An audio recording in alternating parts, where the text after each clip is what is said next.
അബി ഒരു കോള് വന്ന് പുറത്തോട്ട് ഇറങ്ങുകയാണ്. സക്കീർ ഭായി ഉണ്ട് പുറത്ത് നിൽക്കുന്നത്. സക്കീർ ഭായിയോട് ചോദിക്കും, എന്താ ഇവിടെ നിന്നത്, ഉള്ളോട്ട് വരാതെന്ന് ചോദിക്കും. സക്കീർ ഭായി ഒരു പ്രശ്നമുണ്ട്, ഗോഡൗണിൽ സേനൻ ആത്മഹത്യ ചെയ്ത നിലയിൽ തൂങ്ങി നിൽപ്പുണ്ടെന്ന് പറയും. ഇത് കേട്ട് അബി ഒന്ന് ചേട്ടു. അബി പറയും, അയാൾ ആത്മഹത്യ ചെയ്തെന്നോ, ആരെങ്കിലും തല്ലിക്കൊന്ന് കെട്ടി തൂക്കിയതായിരിക്കും എന്ന് പറയും. സക്കീർ ഭായി പറയും, ഇതിപ്പോൾ നമുക്കാണ് പ്രശ്നം. അബി തമ്പിയോട് പരസ്യമായിട്ട് വെല്ലുവിളിയൊക്കെ നടത്തിയതല്ലേ എന്ന് ചോദിക്കും. അബി പറയും, ഞാൻ ചെയ്യേണ്ടതായിരുന്നു, പക്ഷെ ഞാൻ ചെയ്തില്ല. എന്തായാലും അതിനുള്ള ശിക്ഷ അവന് കിട്ടിയെന്ന് പറയും. തമ്പിക്ക് ഏതായാലും അത് തെളിയിക്കാൻ പറ്റില്ലല്ലോ. സേനനെ കൊല്ലാനുള്ളൊരു കാരണം വേണ്ടേ? തമ്പി ഇപ്പോൾ പോലീസിനോട് പറയുമോ ഞാനും സേനനും കൂടിയാണ് ജാനകിയെ അപായപ്പെടുത്തിയതെന്ന്? ചെയ്യാത്ത തെറ്റിന് ഞാൻ ആരെ പേടിക്കണം? സക്കീർ ഭായി പറയും, ഞാനും അമലും കൂടിയാണ് അയാളെ വിളിച്ചു വരുത്തിയത്. അമല അയാളെ പിടിച്ച് നന്നായിട്ട് പെരുമാറി, പിന്നെ അയാളെ കളഞ്ഞ് ഞങ്ങൾ പോകുന്നതാണെന്ന് പറയും. അബി പറയും, എങ്കിൽ നിങ്ങളെ കൂടാതെ അവിടെ വേറെ ആരോ ഉണ്ടായിരുന്നു. സേനനെ കൊല്ലാൻ ആഗ്രഹിക്കുന്ന ഒരാൾ, നിങ്ങളെ കൊടുക്കാൻ ആഗ്രഹിക്കുന്ന ഒരാൾ. അബി തറപ്പിച്ച് പറയും, ഇത് കൊലപാതകം തന്നെയാണ്.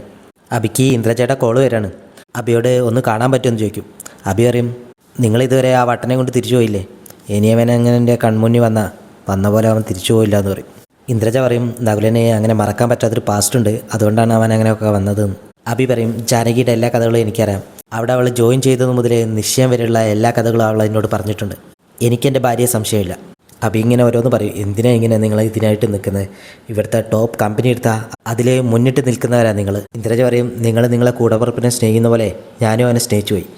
അബിയെ നേരിട്ട് കണ്ട് ചില കാര്യങ്ങൾ സംസാരിക്കാനുണ്ടായിരുന്നു, എന്തായാലും കാണണമെന്ന് പറയും. അബി കാണാമെന്ന് സമ്മതിക്കും. ജാനകിക്ക് കഞ്ഞുമായിട്ട് വരുമ്പോൾ ജാനകി പറയും, എനിക്ക് നിവർന്നിരിക്കണം എന്ന് പറയും. അമ്മ പറയും, നിവർന്നിരിക്കാൻ പറ്റുമെന്നൊന്നും അറിയില്ല എന്ന് പറയും. ജാനകി പറയും, അമ്മ എന്നെ ഒന്ന് പിടിച്ച് എണീപ്പിക്കുന്നു പറയും. അമ്മ പറയും, വേണ്ട മോളെ, അങ്ങനെ കിടന്നിട്ട് തന്നെ നമുക്ക് കുടിക്കാമെന്ന് പറയും. ജാനകി ആണെങ്കിൽ വാശി പിടിക്കും. അമ്മയ്ക്ക്, നീ എന്താ ഒരു കുട്ടികളെ പോലെയെന്ന് ചോദിക്കും. ജാനകി അപ്പോൾ ഒരു കൊഞ്ചലോട് പറയും, ഞാൻ കുട്ടി തന്നെ, ഞാൻ അമ്മയുടെ കുട്ടിയാണെന്ന് പറയും. അമ്മ പിടിച്ച് എണീപ്പിച്ചിട്ട് ജാനകിക്ക് കഞ്ഞി കൊടുക്കുകയാണ്.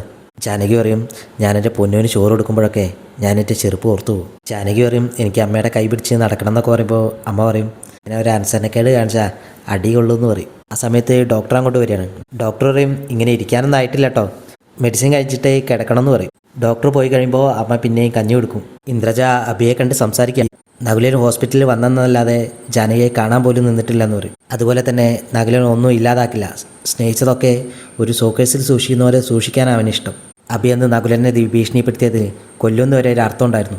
അതെന്നെ വല്ലാതെ അലട്ടിക്കളഞ്ഞു. ഇപ്പോൾ ഒരു CI മരിച്ചിട്ടുണ്ടല്ലോ, അവരെയും അബി കൊല്ലുമെന്ന് ഭീഷണിപ്പെടുത്തിയിരുന്നു. അടുത്തത് തമ്പി ആയിരിക്കില്ലേ എന്ന് ചോദിക്കും.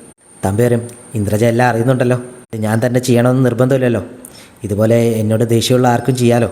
ഇന്ദ്രജ പറയും, അഭിറാമിനെ കൊടുക്കണമെന്ന് ഞങ്ങൾക്ക് ആർക്കും ഉദ്ദേശമില്ല. കേസ് അന്വേഷിക്കുന്നുണ്ടല്ലോ, ഞാൻ നാളെ മടങ്ങി പോവാണ്.